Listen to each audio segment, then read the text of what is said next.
Olá pessoal, tudo bem? Vocês que estão ligados e ligadas aqui no nosso canal, esse aqui é mais um bate-papo com gestores de inovação.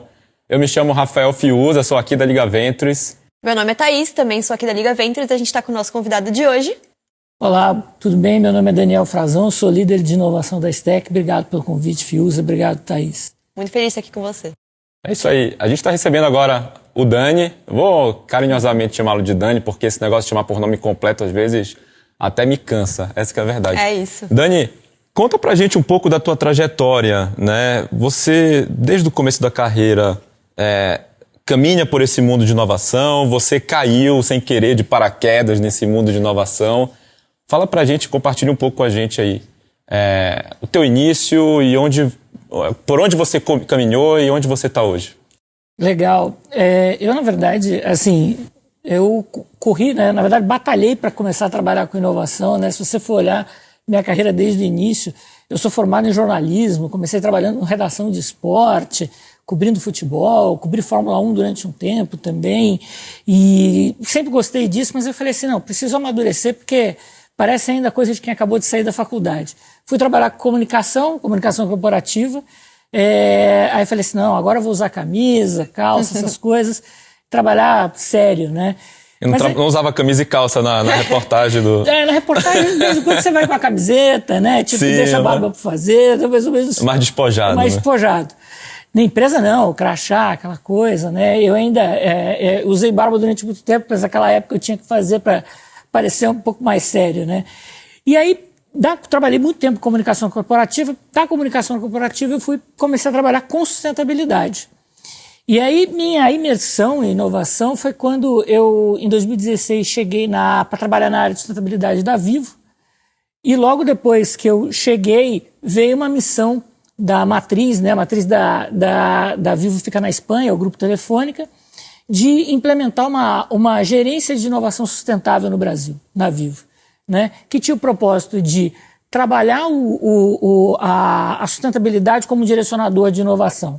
E a Wayra, eu comecei a ter contato com as startups da Wayra, né, que é o hub de inovação aberta da Telefônica, desenvolvi um plano de mentoria com foco em inovação sustentável, ajudei ali, inclusive, na própria seleção das startups ali, com esse foco em geração de valor em sustentabilidade também, né, além de criar, né, trazer para o Brasil desafios internos para os colaboradores de inovação, muito com esse foco de construir cultura.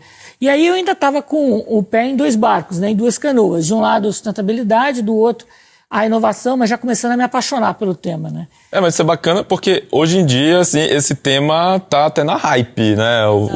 O tal do ESG que justamente, com justiça, esse justamente que eu falo, que está na hype justamente porque... e eu desejo que ele saia da hype e vá para a prática, né? Porque de fato as empresas precisam olhar para isso, mas legal que você está desde esse momento então vivendo um pouco desse movimento, né? Isso é bem bacana, né? Você perceber que tem muita gente engajada realmente, e hoje em dia se fala muito também em ESG com uma agenda de inovação, não só para as startups que trabalham muito com a questão de geração de valor mesmo socioambiental, para mitigar impactos ambientais e compartilhar valor com a sociedade, mas também startups que não têm esse propósito, mas que buscam inserir essas boas práticas como negócio responsável, né? Não é mais um ramo separado, né? Hoje o ESG consegue caminhar bem junto com a inovação, né? Sustentabilidade e inovação já estão juntos, né? Existem inúmeras iniciativas que caminham realmente dentro da inovação, dentro da sustentabilidade. Você tocou alguns projetos nesse sentido. Como que foi do começo ao fim? Quais foram as dificuldades que você vivenciou nessa prática?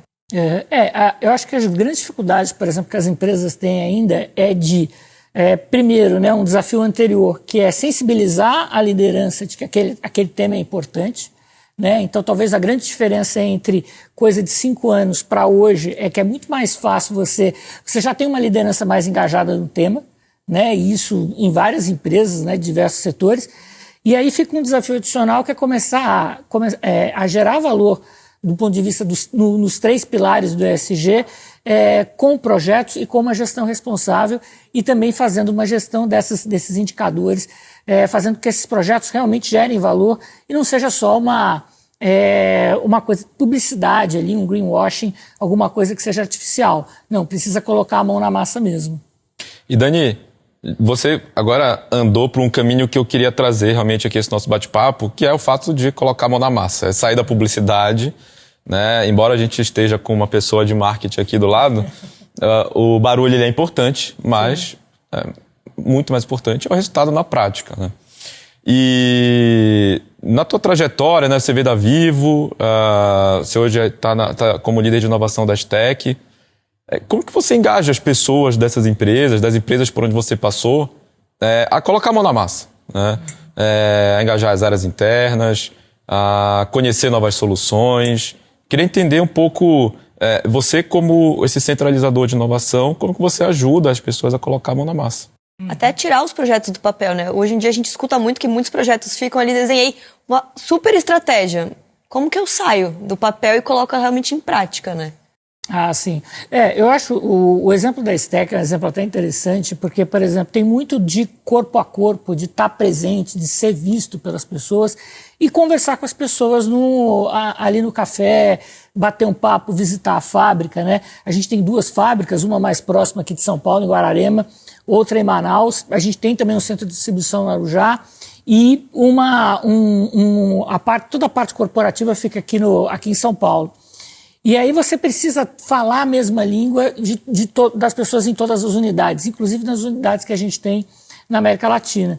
Então, se fazer presente, né, e assumir realmente esse papel de, legal, aqui é o líder do programa de inovação, contem comigo, se você tiver alguma ideia, vamos discutir, porque aí esse é o grande barato, essa grande troca, porque ninguém sabe tudo, eu também não sei tudo, eu preciso ali das pessoas que estão, cada um na sua área, cada um vivenciando o seu desafio, trazer esses desafios para a gente discutir. Agora, claro que tudo isso só é possível também, né? As pessoas só vão sair da zona de conforto se você começa a trazer isso para a governança. Cria uma governança de inovação dentro da companhia. Primeiro, para não parecer que a inovação é um plus, e que o pessoal acordou de manhã e falou assim, legal, esse tema da inovação é bacana. Não, ele está conectado com a estratégia, e na STEC, né, a gente tem um foco muito grande de conectar a inovação com a estratégia, né? Sobretudo quando a gente fala em 3 grandes macro tendências. Então a gente está falando da digitalização como uma grande macro tendência, a gente está falando da eletrificação, né, hoje em dia, também como uma grande macro tendência, e sustentabilidade. Então, olhando para essas 3 macro tendências, a gente conecta a inovação à nossa estratégia e tem um comitê de inovação com os executivos do board. Então, o nosso comitê de direção, a gente tem alguns representantes ali que ajudam a avaliar projetos, avaliar as ideias, validar, trazer esse feedback para justamente que as ideias que surjam nos grupos, né, nas equipes, não se percam e que também não sejam ideias desconectadas ali da estratégia maior da companhia. Então, faz parte dessa governança tanto o comitê como o que a gente chama de subcomitês, né? A gente definiu 5 pilares estratégicos, que são pilares estratégicos de negócio, não são pilares de inovação. Então, marca, canais, operações, produtos... Ou seja, a inovação ela bebe dessa mesma fonte, exato, na verdade, exato. Não é esse organismo separado, né? Exato. E para cada um desses 5 pilares, a gente tem um time ágil, ou seja, uma equipe multidisciplinar, horizontal, colaborativa, que gera as ideias, as novas ideias, estrutura os projetos e uma vez que esses projetos estão estruturados e validados pelo comitê, esses projetos avançam. Então tem muito essa questão, de um lado, da cultura, de estar o tempo todo se comunicando com as pessoas e presente, principalmente numa empresa em que o olho no olho, corpo a corpo é algo tão importante, como também essa governança que traz isso, essa conexão com o negócio. Daniel, e se eu pude analisar bem aqui a tua resposta, e se a gente analisar isso numa ótica mais processual da coisa, né? Mantenha uma agenda próxima das áreas, ou seja, diminua essas barreiras culturais. 2, abra a porta da área de inovação para que essas áreas se sintam confortáveis de trazer também as suas demandas. Né? 3, esteja atento a macro tendências, porque não é só olhar o agora, mas também olhar o amanhã. Inclusive, a gente entrevistou aqui o Gleidson da Mondelez, ele também comentou a importância de se observar as tendências do mercado. Se você não assistiu a entrevista com o bate-papo com o Gleidson, assista, que está muito bacana também. E você também trouxe a importância desses pilares estratégicos, que no fundo é o que une, né? É o que dá base para que todo esse caminho aconteça. Mas eu queria ir para uma parte bem prática agora, Dani, contigo, de como facilitar esse fluxo. Como que você consegue aproximar essas áreas da área de inovação da STEC? Legal.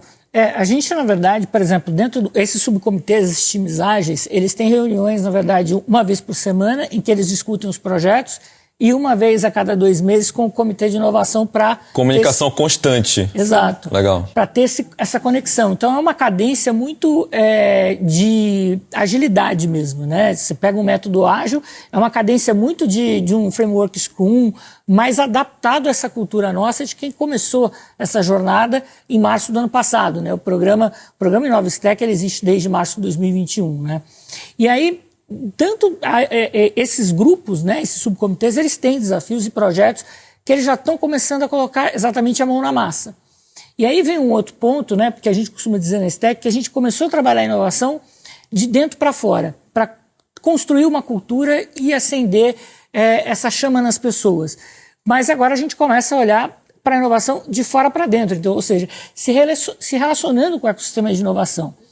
Então, o que a gente busca é colocar esses grupos, esses subcomitês, em contato com as startups do ecossistema para tracionar esses projetos que estão sendo executados, além de olhar para quem está fora dos subcomitês, né, que são muitas as áreas de negócio, a gente está falando de recursos humanos, a gente está falando de financeiro, e também endereçar desafios que essas áreas tenham. Então, por conta disso, a gente pensou, vamos buscar aí uma conexão com uma aceleradora, um hub de startup, para a gente começar a acessar essa comunidade. E aí veio a parceria com a Liga, que para a gente está sendo muito proveitoso, né? Porque tem 2 coisas que eu acho super importantes, né? Que esse contato com a comunidade de startups é super bacana para você, exatamente, tracionar a inovação dentro da estrutura, uma vez que você já começou a construir essa cultura. Mas trazer também o mindset de startup, né? A primeira conversa que eu tive com o CEO na STEC, eu falei para ele assim, ele falou, a STEC é uma empresa, a gente faz parte do grupo Schneider Electric, né? Ele falou assim, a gente é uma empresa do grupo Schneider, mas a gente é uma empresa mais enxuta que a Schneider, né? Que é um grupo global, né? E eu falei para ele que isso era muito bom do ponto de vista da inovação, porque traz exatamente faz com que a gente tenha um terreno fértil para esse mindset de startups, mindset de agilidade, esse mindset de cultura de experimentação. Então tem sido muito bacana essa troca. Como tem sido o dia a dia com as startups? Assim, os projetos, as apresentações, os momentos da equipe até, que não tinha contato antes, né? Você falou que o projeto é recente. Como que está sendo essa troca com as startups? Como que estão sendo esse movimento, né, de fazer projetos acontecerem? Como que as pessoas estão engajando? Como que você sente que está dentro da empresa, assim, essa mudança? A gente está numa fase muito, muito inicial ainda, né? A gente teve o primeiro Open Liga no final de janeiro, e esse contato com as startups já foi muito bacana, porque geralmente quando você não tem uma cultura muito sedimentada de inovação com o time, é muito difícil, mesmo colocando as pessoas em contato com as startups, é muito difícil você dar continuidade a essa conversa, né? Porque as pessoas acabam tendo dificuldade de colocar aquilo na prioridade, acabam priorizando muito curto prazo, é mais difícil. E na STEC eu percebi um pouco, claro, por conta do programa, né, que já tinha quase 1 ano ali naquele momento, mas também por conta das pessoas mesmo, da vontade, as pessoas estavam muito entusiasmadas com o programa como um todo, eu percebi 0 dificuldade, foi muito orgânico, né?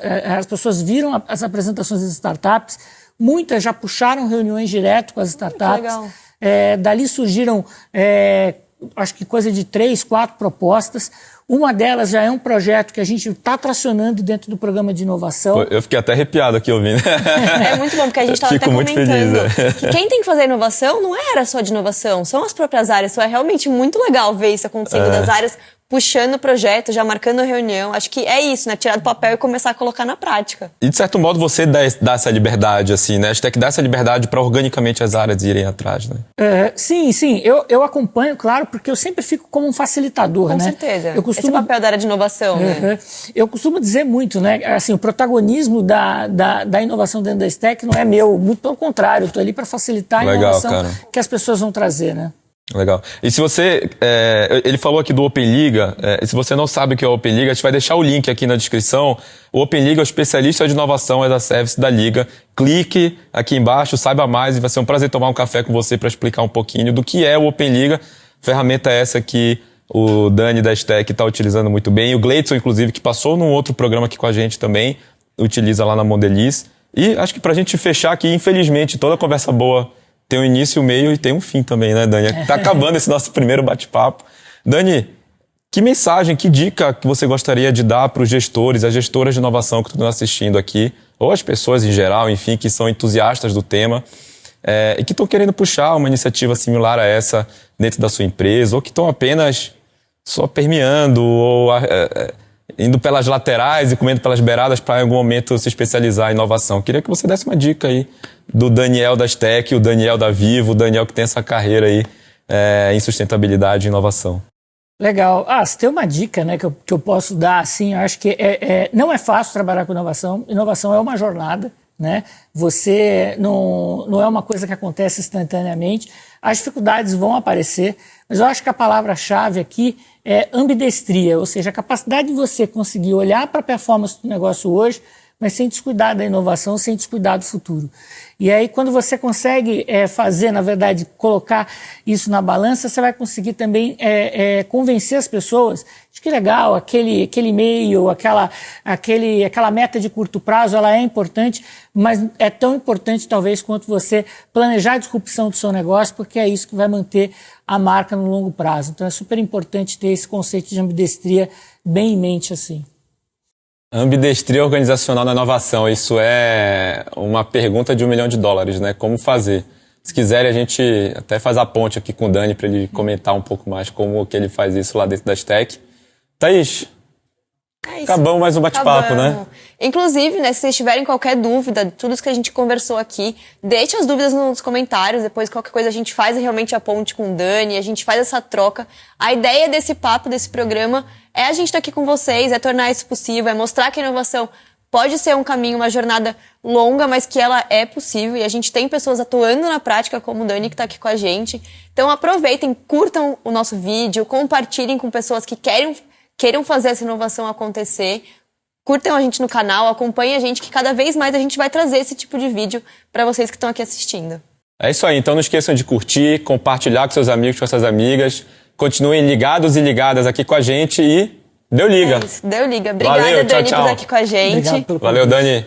Obrigado, Muito cara. obrigada. Valeu. Tchau, tchau.